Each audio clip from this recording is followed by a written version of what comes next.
Captain James Walker stood at the viewing window on the bridge of the HSS Nemesis, his eyes fixed on the stars beyond. The ship hummed with power beneath his feet. This was not just any ship. This was humanity's answer to years of being pushed around by alien races. "Captain, all systems are ready," said Lieutenant Tom Reed from his station. His voice was steady, but Walker heard the excitement underneath. Walker nodded without turning. "How are the core readings?" "Stable, sir. The gravity core is running at 87% capacity, just as planned."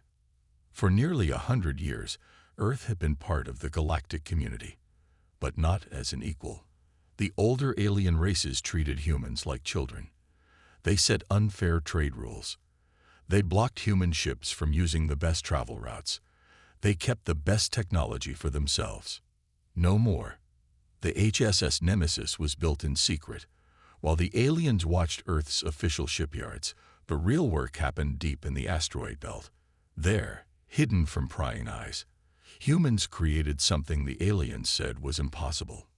"Message from Earth Command, sir," called out Lisa Miller, the communications officer.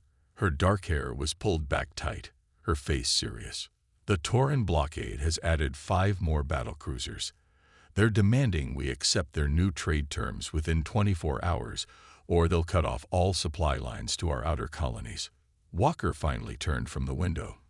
The bridge crew watched him, waiting. 20 men and women, the best Earth had to offer. They knew what was at stake. "Send the response we prepared," Walker said. His voice was calm. "Then start the launch countdown." Miller nodded and sent the message. It was simple. "Earth rejects your terms. Earth is not your servant." Launch countdown started, announced the ship's computer. T-minus 60 minutes. Walker moved to the captain's chair at the center of the bridge. The seat molded to his form as he sat down. Screens lit up around him, showing the ship's status. Everything was green. "First Officer Davis, brief the crew," he ordered. Emma Davis stood and activated the ship-wide comm system. "All personnel, this is First Officer Davis. In 1 hour, we launch. Our mission is to break the Tauran blockade and show the galaxy that humanity will no longer accept second-class status." She paused, then added, "This ship carries weapons unlike anything the galaxy has seen before. We don't know exactly how the aliens will respond. Be ready for anything." As Davis spoke, Walker reviewed the ship's specs on his screen one more time. The Nemesis was massive, nearly 2 kilometers long. Its black hull absorbed light rather than reflected it, but the ship's real power lay hidden inside. For decades, the Galactic Council had banned research into gravity manipulation. They claimed it was too dangerous, too unpredictable. In reality, they feared what would happen if younger races mastered it. Humans had mastered it. Deep in the Nemesis, the gravity core pulsed with energy. It could create, control, and dissolve microsingularities, tiny black holes, with perfect precision. As weapons, they were unstoppable. No shield could block them. No hull could resist them. "Sir," said Reed, breaking into Walker's thoughts, "Earth Defense Minister Johnson is requesting to speak with you." Walker nodded. "Put him through to my private channel." The stern face of Defense Minister Robert Johnson appeared on Walker's screen. His gray hair was neatly trimmed, but deep lines marked his face. He hadn't slept much lately. "Captain Walker," Johnson said, "the President wanted me to check in one last time. Are you certain the ship is ready?" "As ready as it can be, sir," Walker replied. "We've run every test possible. The gravity core works perfectly in simulations." Johnson frowned. "Simulations aren't reality, Captain." "I'm aware of that, sir. But we're out of options. The Taurans have made it clear they won't back down. If we give in now, we'll never be free." The defense minister was quiet for a moment. Then he nodded. "You're right. The President agrees. You have final authorization to launch. Good luck, Captain. The future of humanity is in your hands." "I won't let Earth down, sir," Walker said. The call ended. Walker sat back in his chair, feeling the weight of responsibility. 30 alien battlecruisers waited in Earth orbit. Each one was considered a masterpiece of galactic engineering. Together, they could reduce Earth's surface to slag. But they had never faced anything like the Nemesis. Chief Engineer Robert Brown approached the captain's chair. He was older than most of the crew, with calloused hands and sharp eyes. He had led the team that built the gravity core. "Captain," he said quietly, "I want you to know something about the core. In our final tests, it performed 40% above our highest expectations. I didn't put that in the official reports." Walker raised an eyebrow. "Why not?" Brown's mouth curved in a slight smile. "Because some things are better left as surprises." He handed Walker a small data chip. "These are the real numbers. You'll want them when planning your first strike." "Thank you, Robert," Walker said, taking the chip. He slid it into his console, and new data appeared on his screen. His eyes widened slightly. "That's impressive." "It's more than impressive, Captain," Brown said. "It's revolutionary. Those Tauran ships won't know what hit them." The countdown continued. The crew completed final checks. Weapons were armed. Shields were raised. The massive engines warmed up, ready to push the Nemesis out of its hidden dock. Walker addressed the crew one last time before launch. "For too long, humanity has been pushed aside, looked down upon, treated as lesser beings by the older races. Today, that changes. Today, we show the galaxy that humans are not to be underestimated." He paused, looking at each face on the bridge. "We don't seek war. We seek respect. But if war is forced upon us, we will not shy away from it. The Nemesis was built to protect Earth, and that's exactly what we're going to do." "T-5 minutes to launch," announced the computer. Walker sat back in his chair. "Prepare for departure.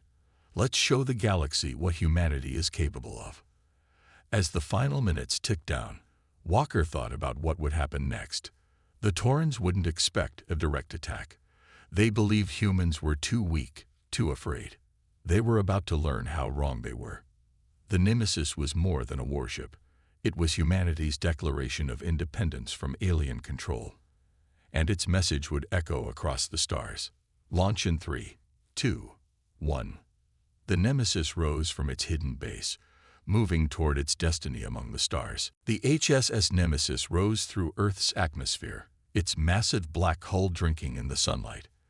Inside, Captain Walker felt the slight vibration as the ship broke free from Earth's gravity. Ahead of them, spread out in a blockade formation, 30 Tauran battlecruisers waited. "We're being scanned," Lieutenant Reed reported from the weapons station. His fingers moved over his control panel, ready to act. "They're trying to figure out what we are." "Let them look," Walker said. He sat tall in the captain's chair, his face calm. "They won't understand what they're seeing until it's too late."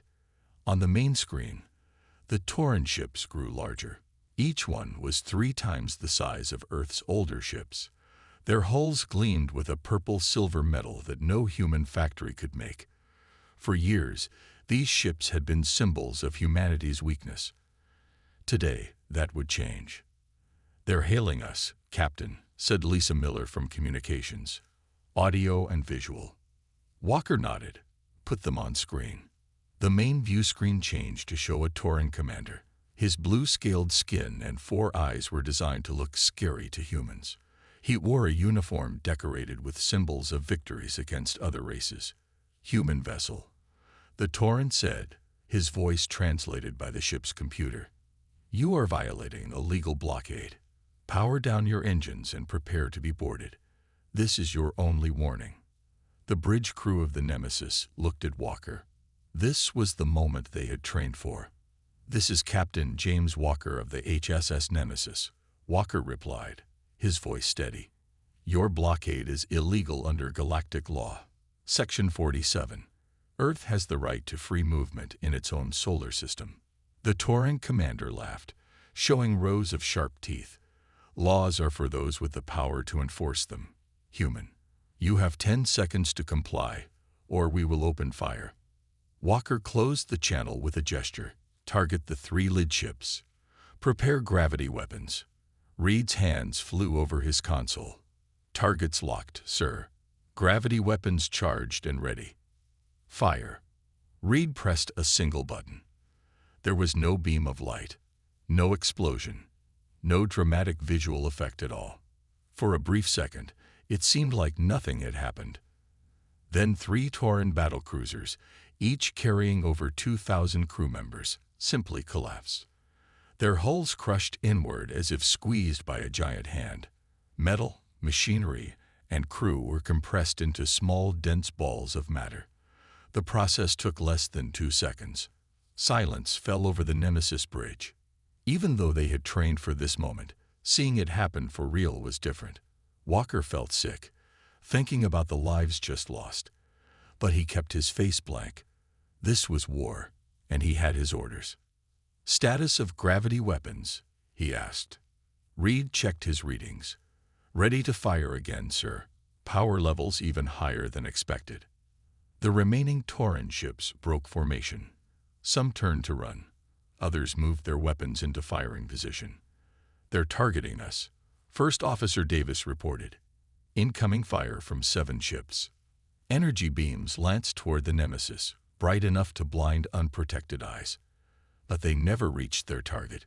Micro-singularities formed in their path, swallowing the energy attacks completely.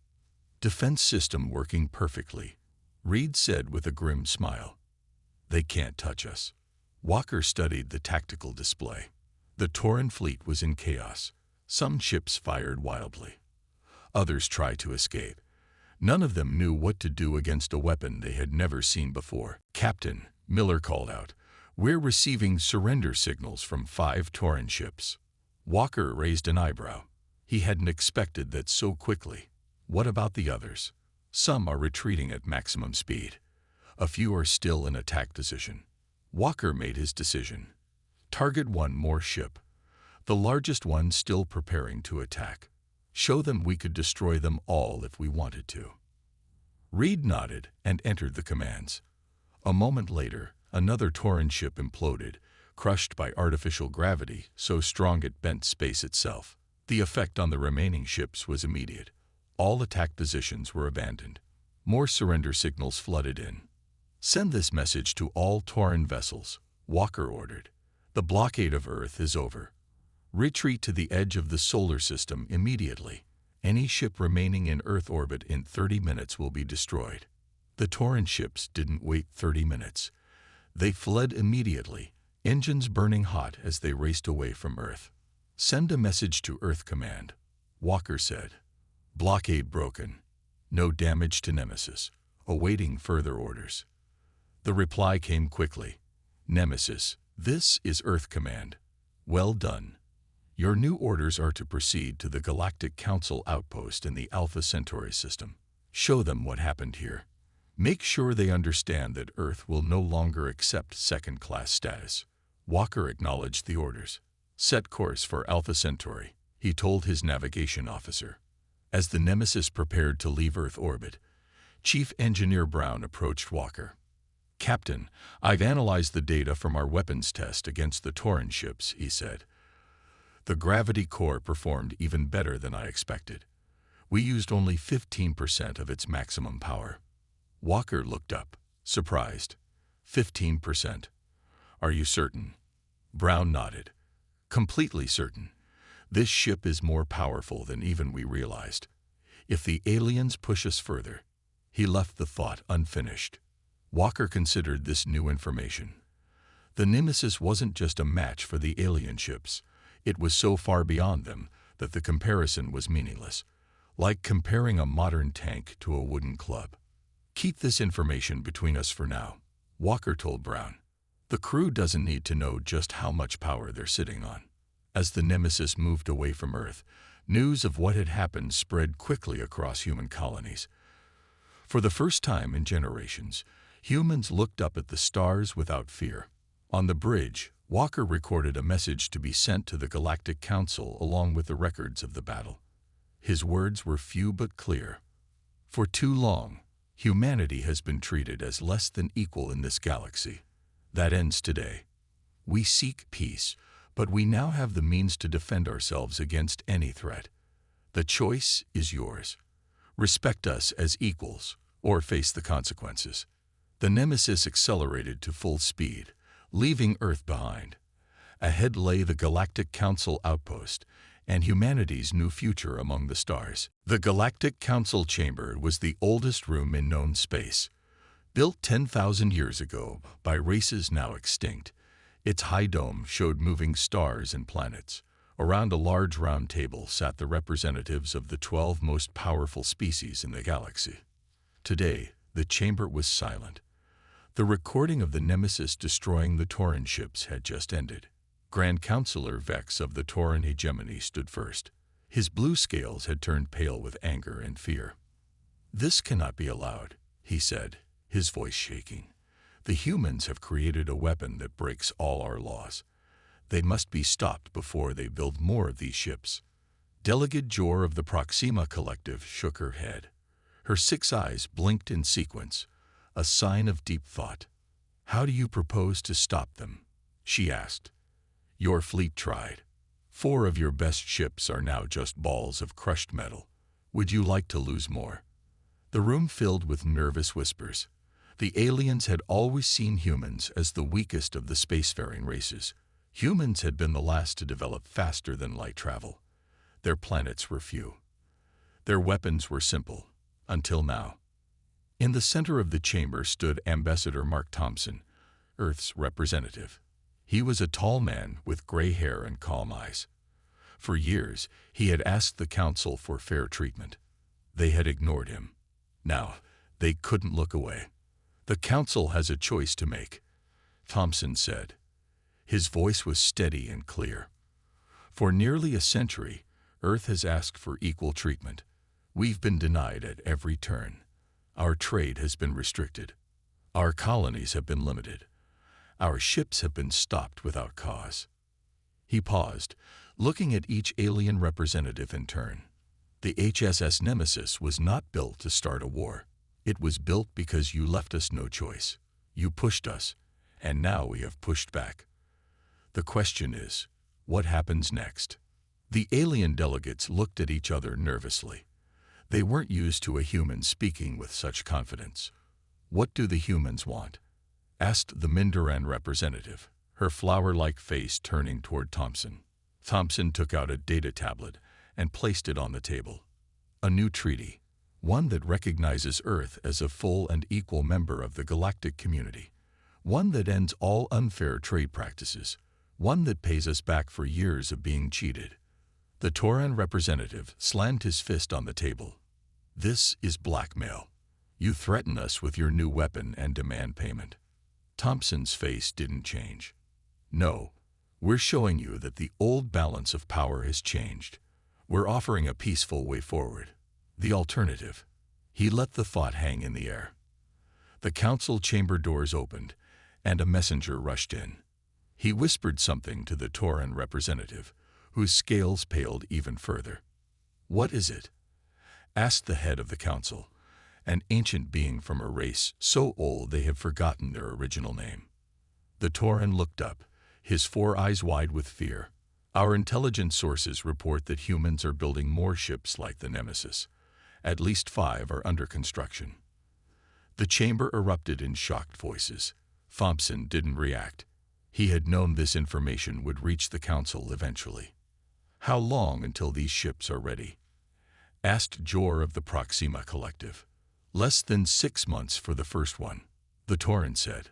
"Others will follow quickly after that." The head of the council raised his hands for silence. When the room quieted, he turned to Thompson. "Ambassador, would your government agree to stop building these weapons if the council meets your demands?" Thompson shook his head. "No. The Nemesis and her sister ships will be built, but how we use them depends on the actions of this council. Treat us as equals, and we will be peaceful. Continue to treat us as inferiors, and we will respond accordingly." The alien representatives began arguing among themselves. Some wanted to gather their fleets and attack Earth immediately, before more ships could be built. Others favored making a deal. A few suggested trying to steal the human technology. Thompson waited patiently as they argued. Earth had waited a century for this moment. He could wait a few hours more. On the other side of the star system, the HSS Nemesis orbited quietly. Captain Walker sat in his quarters, reading reports from Earth.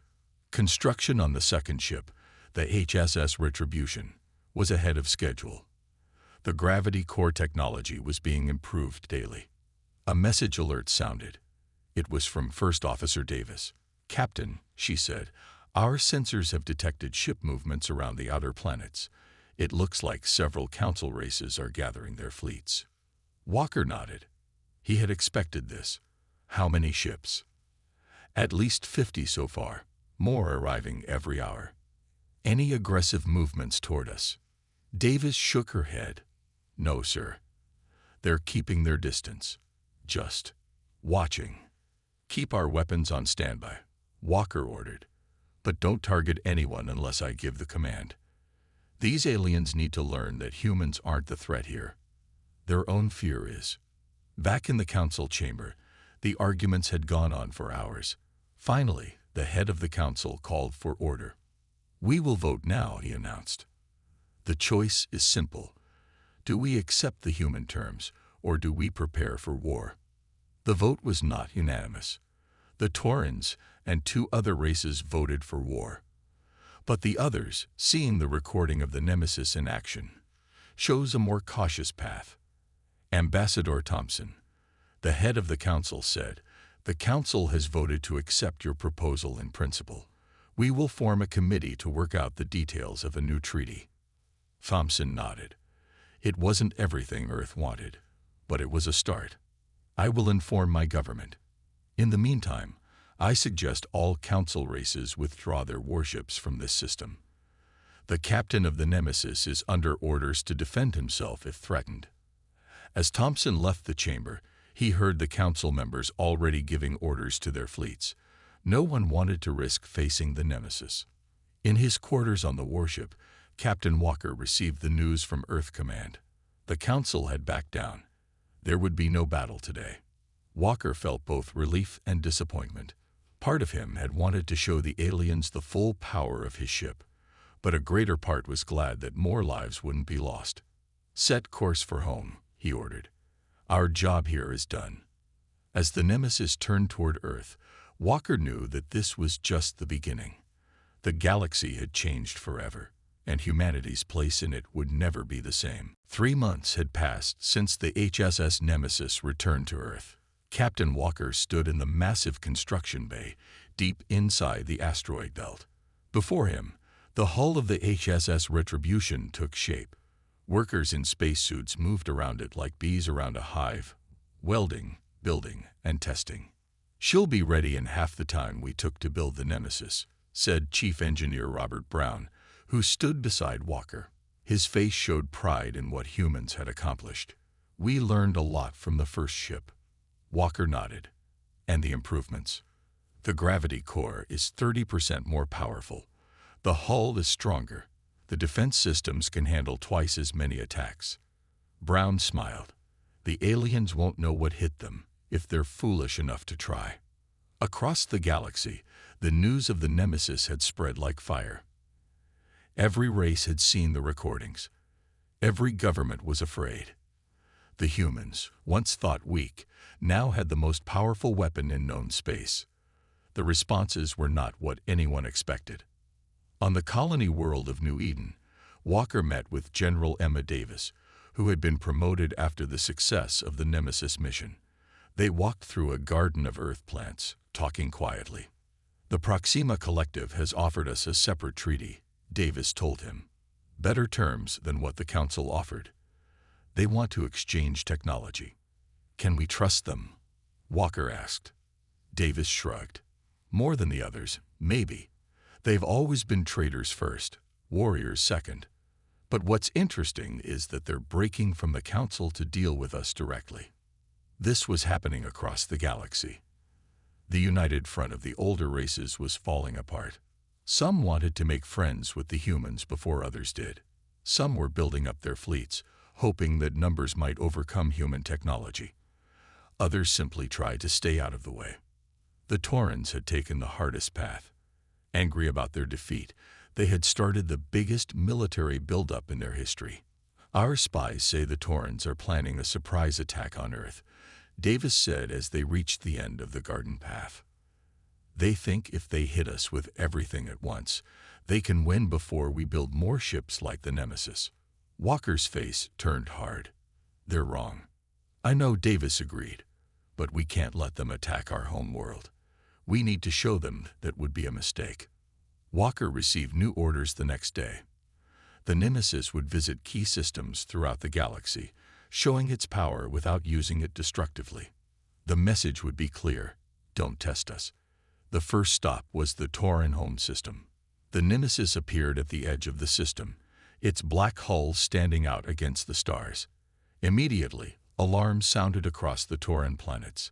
Their fleet moved to defensive positions around their home world.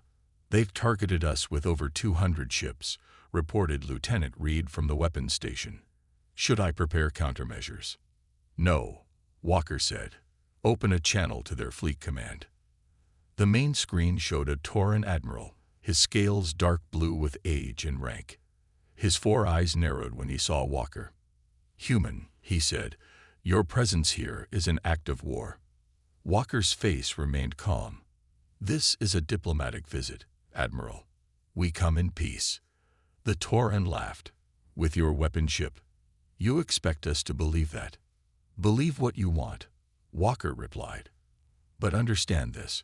We know about your planned attack on Earth. We know you think your numbers can overwhelm us." The Admiral's eyes widened slightly. He hadn't expected the humans to know this. "I'm here to show you why that would be a mistake," Walker continued. He turned to Reed.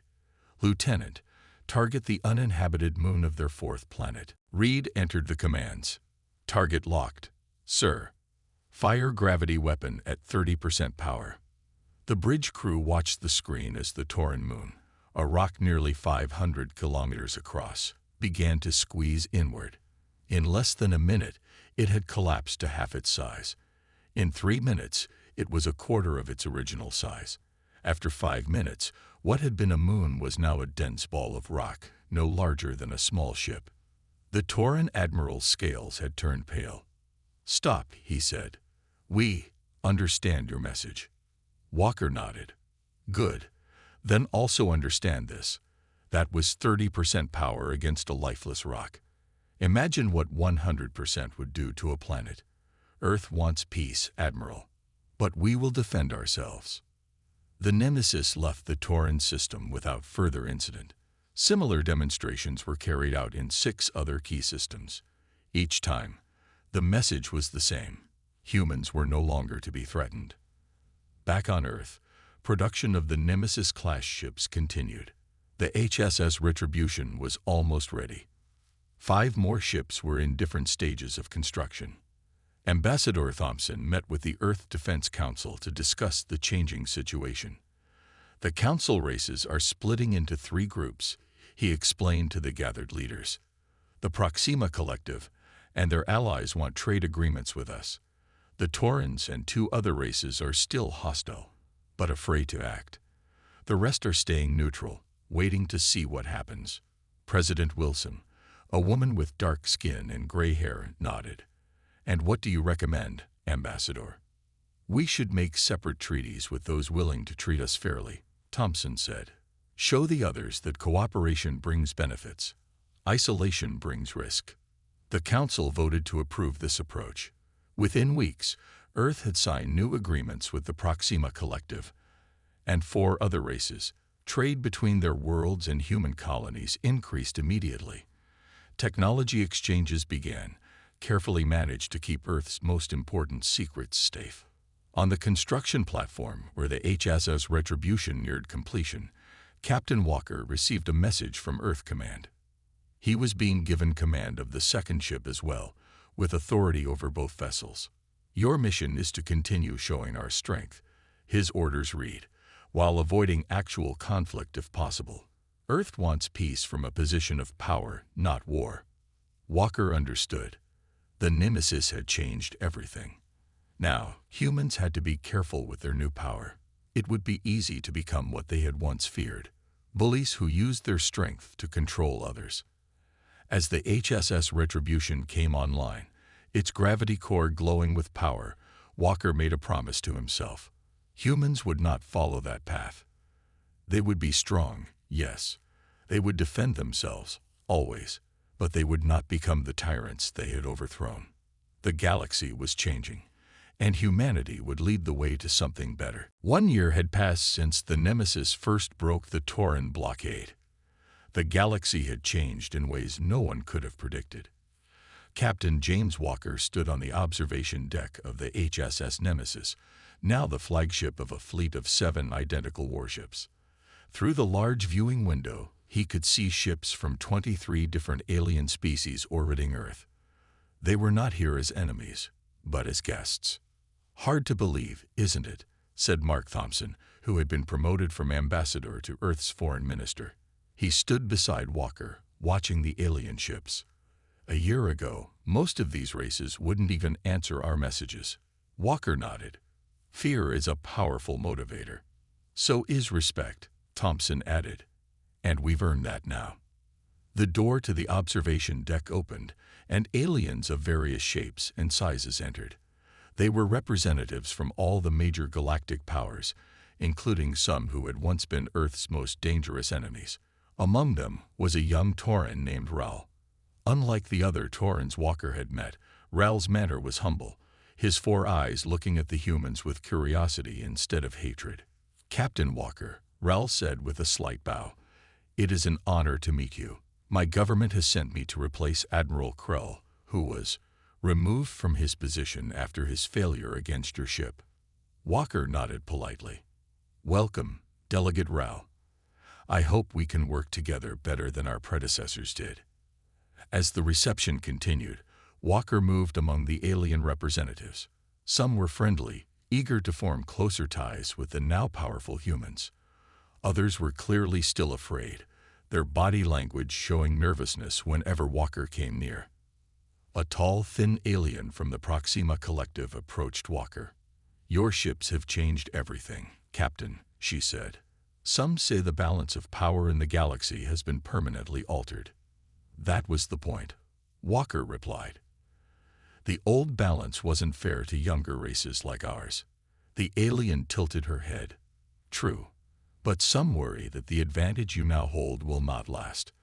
All technologies are eventually matched. What happens when the rest of us learn to build ships like the Nemesis?" It was a question Walker had thought about often. "By then, we'll have moved on to something new," he said simply. "But the difference is that now, we're willing to share our advances with allies who treat us as equals." The alien seemed surprised. "You would share your technology?" "Some of it, yes, with the right safeguards. That's what allies do." As the diplomatic reception continued, Walker slipped away to a private corner of the deck. He activated a secure communication link to Earth Defense Command. General Davis appeared on the small screen. "Captain," she said, her face serious, "I have news you should hear right away." "Good or bad?" Walker asked. "Good.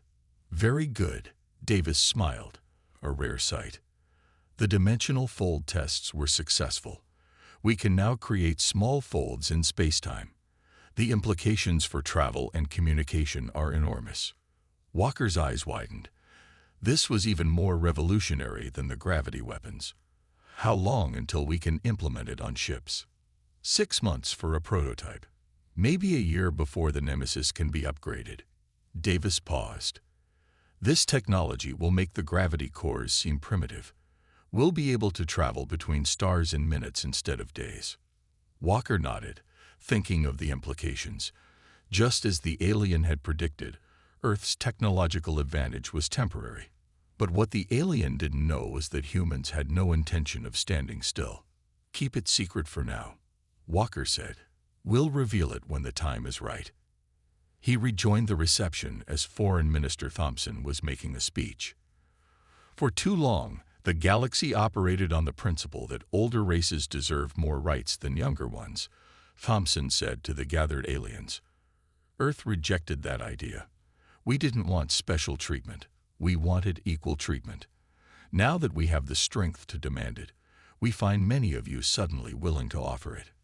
Some of the aliens looked uncomfortable at these words.